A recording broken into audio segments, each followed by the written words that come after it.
What's going on, everybody? Mortem here, this time bringing you a video about hype. So, as the title probably told you, I haven't decided exactly what I'm naming it as of the moment of this recording, but something to the effect of not getting too hyped up for new releases and having reasonable expectations. Now, I want to start this video off by saying you should absolutely get excited for games. I get excited for games. The second you approach every new game release with a measure of just discontentment, maybe it's time to find a new passion, frankly. However, what I will caution you against is just the blind hype train that sometimes associates with new releases. Now, truthfully, in a post-Cyberpunk 2077 launch world, I think much less people are prone to this, honestly, these days. But with the next few months, as of the time of this video, being just absolutely packed with amazing titles coming up, such as Dying Light 2 and Elden Ring probably being the closest ones that people are going to be very excited for just across the board, it's important to go into games that you are excited for even with reasonable expectations. Now, normally speaking, I review video games. That is most of what my channel does. I do obviously do these kind of more discussion-oriented videos oftentimes. However, one thing that stays pretty consistent across all of my reviews is that video game marketing is terrible. Mass marketing for video games just across the board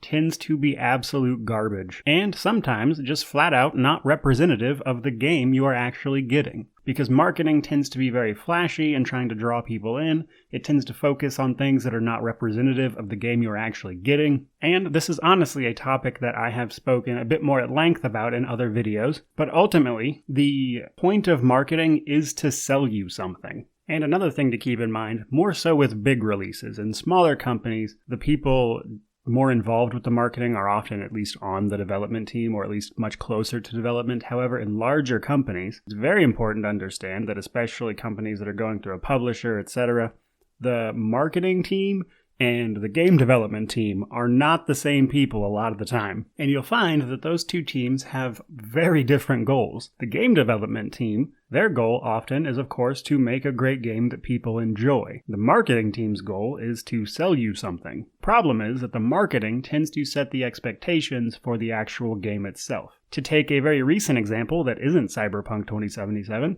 Resident Evil 8. A ton of the marketing focused around Lady Dimitrescu because of the internet's response to her. However, playing through Resident Evil 8, she is involved in very little of that game. She was just a fun marketing piece. So while it's not exactly the most positive topic in the world, I wanted to talk about it today just because with these larger releases coming up, I think a lot of people are going to jump into some of these games and just be straight up disappointed that it's not what they expected, because it's a bit different from what the marketing actually showed off. My biggest concern here is actually Elden Ring. With that in mind, I don't think Elden Ring's going to be a bad game by any means, but I do think a lot of people are going to jump into that title and it's not going to be what they expected, and they're going to bounce off of it and have a bad experience. Specifically because Elden Ring is from a company, From Software, that is known for a very specific type of game. And what I can tell you about reviewing games from developers who make a very specific type of game is that those very specific types of game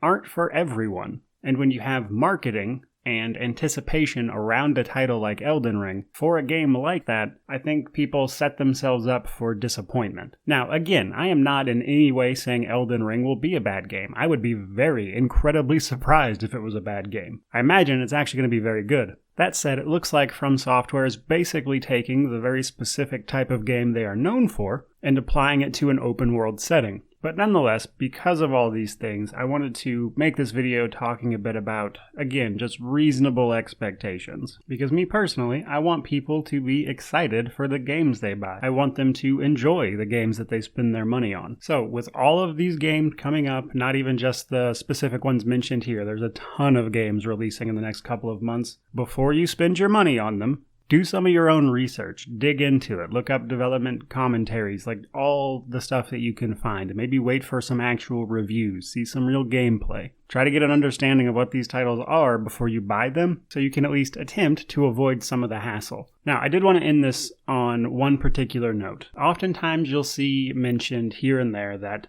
the best thing you can do when it comes to buying games is wait until all the DLC is released and they eventually sell their enhanced or platinum or whatever else kind of edition where it's the game plus all the DLC for a lower price than the launch price. I agree. That is absolutely the best money for value. However, I do think that's a little unrealistic. Most of the time when a game launches, people want to play it while it is relevant to the cultural zeitgeist, shall we say. Because waiting years or so or whatever until the game is slightly less relevant, even if still well received, isn't as fun for some people, so there is sort of that fear of missing out, so to speak, on some of this stuff, which I get. So, again, just cautioning you as we move towards these new releases, do some research, try to avoid being disappointed. Nobody wants to see another Cyberpunk 2077, and hopefully companies learned enough from watching that disaster that they themselves would avoid releasing such a thing. At the end of the day, even a heavily QA'd game is never going to account for millions of people playing something. They're going to find ways to break it that QA never dreamed of. It's just the way it is. Which is why games in particular that never saw a proper external test or like a beta test, etc., to invite people in, I'm a little more concerned about.